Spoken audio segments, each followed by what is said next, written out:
Welcome guys. अभी जो video देख रहा था उसका टाइटल है नमाज पढ़ने पर 1 करोड़ का जुर्माना, कलेक्टर साहब का ये कैसा फरमान।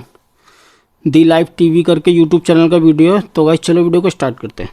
क्योंकि जिस समय एक यहाँ अंग्रेजों करोड़ की रुपए बात का हुई जुर्माना उस नमाज समय पढ़ने उर्दू पर। के बारे में तो भाई बहुत बड़ी क्या हो बड़ी रहा है बातें ये। की गई। उर्दू में जो लोग बोलते हैं उनको कुछ शब्दों से नवाजा गया। पंडित ब्रिज नारायण जी, मुंशी प्रेमचंद जी, पंडित आनंद मोहन जी, यहाँ तक कि उपराष्ट्रीय रहे हुए, राष्ट्रपति रहे हुए कृष्णकांत जी, इन सभी लोगों का उर्दू से बहुत लगाव था। कमियां इतनी हैं कि अगर मीडिया दिखाने लगे कमियों को तो ये मुंह दिखाने लायक नहीं रहेंगे।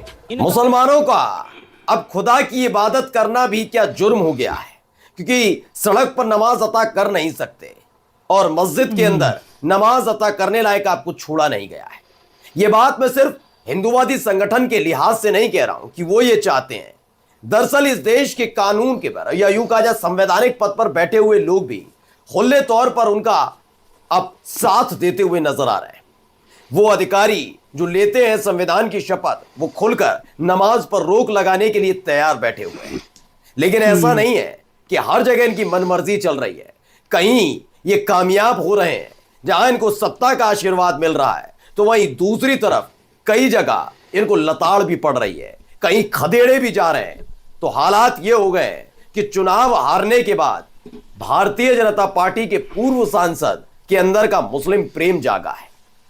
वो सिर पर टोपी लगाकर अब मस्जिद मस्जिद घूम रहे हैं। एक एक खबर मैं आपको दिखाने जा रहा हूं। इस वीडियो के आखिर तक बने रहिएगा। नमस्कार, मैं हूं प्रज्वल गौतम और आप देख रहे हैं the live TV. The live TV, सच सबसे आगे। पहले ये खबर दिखाने जा रहा हूं जी न्यूज की। इस खबर को देखिए जिसकी शुरुआत मैंने कही थी पहले। उत्तर प्रदेश के फर्रुखाबाद में एक इसमें क्या बताया गया है? नमाज पढ़ने पर रोक लगा दी गई है। दरअसल एमआईसी स्कूल को उत्तर प्रदेश में है ये, वहाँ तो यही होगा। और यहाँ बोर्ड परीक्षा चल रही है, लेकिन परीक्षा के दौरान एमआईसी स्कूल के अंदर बनी मस्जिद में मुसलमान नमाज पढ़ते हैं। इसको लेकर कई शिकायतें मिली थी। शोर से छात्र और शिक्षक परेशान होते थे, लिहाजा स्कूल के अंदर नमाज पढ़ने पर रोक लगा दी गई है। नमाज में शोर होगा, नमाज में वो भी शोर। भाई सच में कि अगर परीक्षा में कोई भी व्यवधान हुआ, कोई भी बाधा हुई, तो 1 करोड़ रुपए का जुर्माना लगाया जाएगा। ये एक खबर निकली है फर्रुखाबाद से। फर्रुखाबाद की मस्जिद में नमाज पर रोक लगी है। डीएम ने नमाज पढ़ने पर तुरंत रोक लगाई। रोक क्यों लगाई है? रोक के बावजूद नमाज तो 1 करोड़ दंड। रोक के बावजूद अगर नमाज होती तो 1 करोड़ का दंड। बोर्ड परीक्षा की वजह से नमाज पर रोक लगा दी गई है। समझे आप? स्कूल के अंदर मस्जिद होने से फैसला है। फर्रुखाबाद के मस्जिद पर अगर नमाज अता की गई तो 1 करोड़ रुपए का जुर्माना लगा दिया जाएगा। लेकिन ये अच्छी बात है कि इस देश के अंदर स्कूल बंद हो जाएंगे। इस देश के अंदर कांवड़ यात्रा की वजह से स्कूल कॉलेज सब बंद। महाकुंभ आएगा, स्कूल कॉलेज बंद, कोई दिक्कत नहीं। धार्मिक कार्यक्रम कोई होगा हिंदुओं का तो उस आधार पर स्कूल कॉलेज बंद, लेकिन नमाज अता नहीं करने दी जाएगी। मैं ये नहीं कह रहा हूं कि नमाज अता करने न दी जाए, करने दीजिए, कोई दिक्कत नहीं, करने मत करने दीजिए, लेकिन फिर सबके लिए एक सा कानून हो। लेकिन एक सा कानून है कहां? खैर, अगली खबर दिखाने जा रहा हूं। अगली खबर क्या है ही नहीं एक सा कानून। देखिए यहां पर भी नमाज अता करने के से पहले कैसे पूरी की पूरी तस्वीरें निकलकर सामने आई। इतनी भारी तादाद में पुलिस की मौजूदगी में नमाज अता की जा रही है।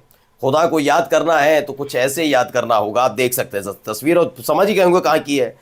यूपी होगा और दंगाई खुलेआम घूम रहे हैं। नमाजियों के लिए संभल की जामा मस्जिद पर चप्पे चप्पे पर पुलिस तैनात है। ये संभल की जामा मस्जिद है जो पिछले साल से ज्यादा सुर्खियों में रही।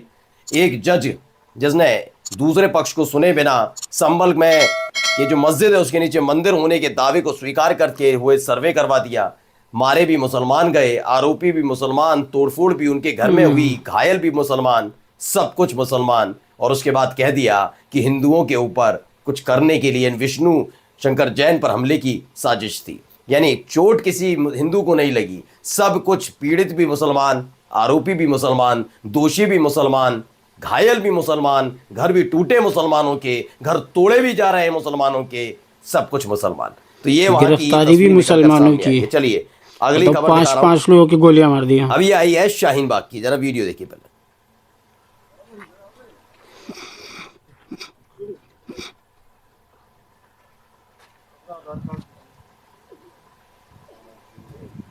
मोबाइल नंबर क्या तेरा? कितने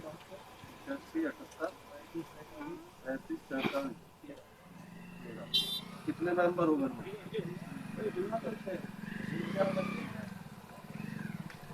चार बच्चे हैं। नंबर वगैरह लिए जा रहे हैं, पूछा जा रहा है कहाँ क्या, पुलिस पुलिस घूम रही है। तो दिल्ली में आ गया है लेवल। वालियान लिखते हैं ये वही शाहीन बाग है जो सीएए के समय एक झूठे मुद्दे पर भारत को घुटनों पर लाने को धरने पर बैठा था। ये भूल गए कि 140 करोड़ लोगों की सरकार सरकार की ताकत क्या होती है। आज सरकार अपनी ताकत दिखा रही है। शाहीन बाग में सब अपने कागज चेक करवाते घूम रहे हैं। जय हो, बहुत अच्छी बात है। मैं भी कहता हूं कि हर एक को कागज चेक कराने चाहिए और शुरुआत इस देश के प्रधानमंत्री से होनी चाहिए।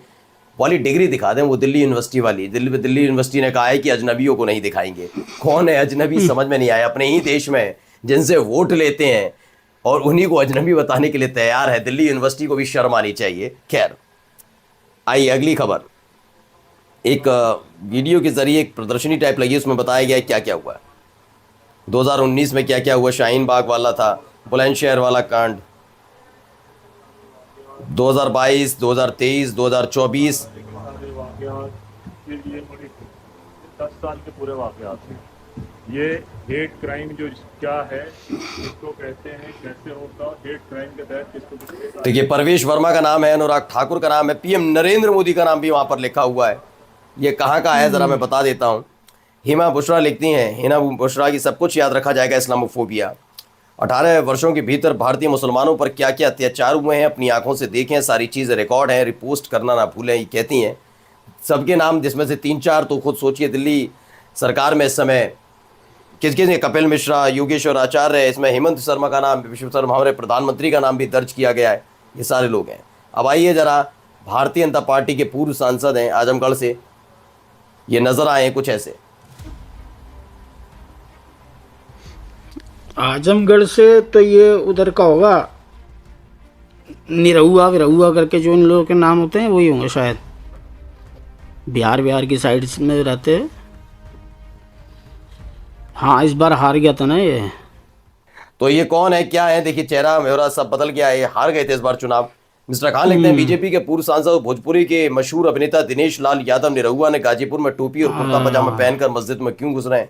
कुछ लोग बोल रहे हैं कि जुमा की नमाज पढ़ने आए थे और तौबा करके गए। अब क्या है क्या नहीं है मैं दावा नहीं कर सकता, लेकिन फिलहाल ये वीडियो निकलकर सामने आई। अब राजस्थान की तरफ से कार्रवाई हुई राजस्थान में, उसको बता देता हूँ। ये पहला वीडियो देखिए, आपने देखा ही होगा कि बुलडोजर लेकर पहुंचे, तमाम चीजें हुई।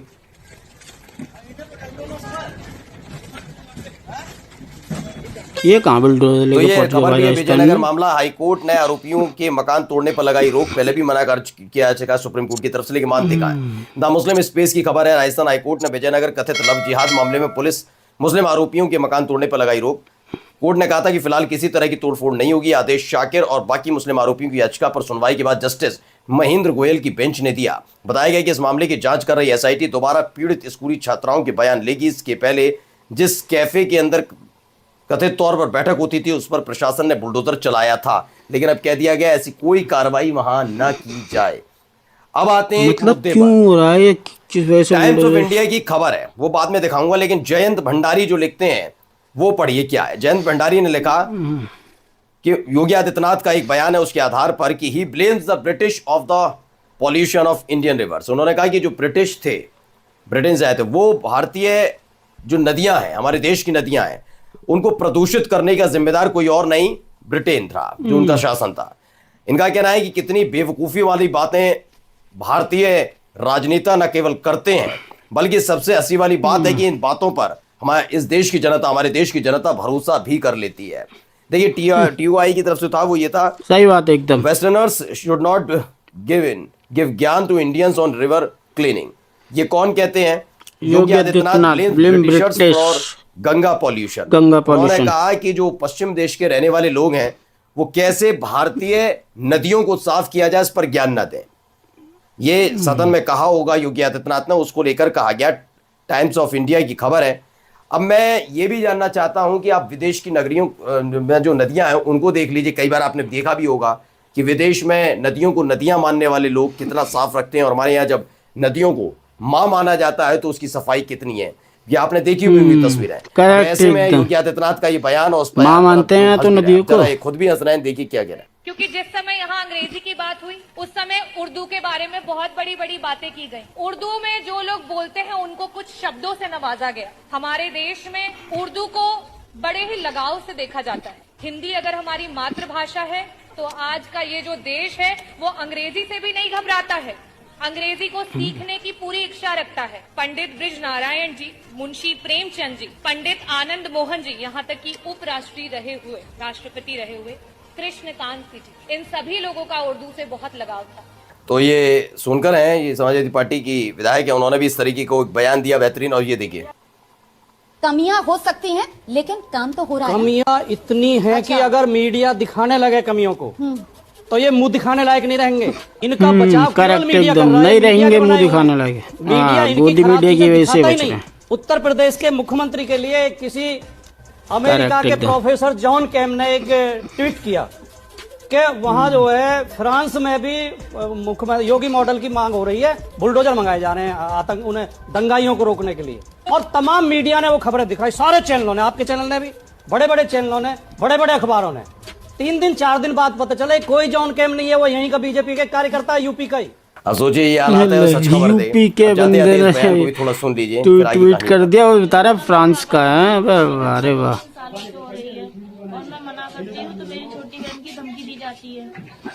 ये दरअसल इसका एक बाप खबर इससे निकल कर गलत आई है, काम करता है, देख रहे हो। तारिक अनवर चंपरानी ने लिखी है कि हमारा समाज सड़ चुका है, समाज के संस्कारों में घुन लग चुका है। भोला चौहान नाम का व्यक्ति उसकी सगी बेटी के द्वारा लगातार 3 साल तक नींद की गोली देकर शारीरिक संबंध बनाने का आरोप लगा है। मामला उत्तर सगी प्रदेश की बेटी के फिरोजाबाद का है, साथ लेकिन बताओ यार, हकीकत ये कहाँ है कितने गिरते कि हैं। इस देश की मीडिया को इसकी खबर नहीं होगी, क्योंकि इसमें अब्दुल ने कुछ ऐसा नहीं किया। किसने किया है? कोई भोला चौहान नाम का व्यक्ति है, जो भोला तो बिल्कुल नहीं है। बस अगर मुसलमान होता, भोला चौहान बड़ा नाम जोर शोर है से तो इस बताया वजह जाता से उसे कवर नहीं कर रहा गोदी मीडिया, देख रहे हो।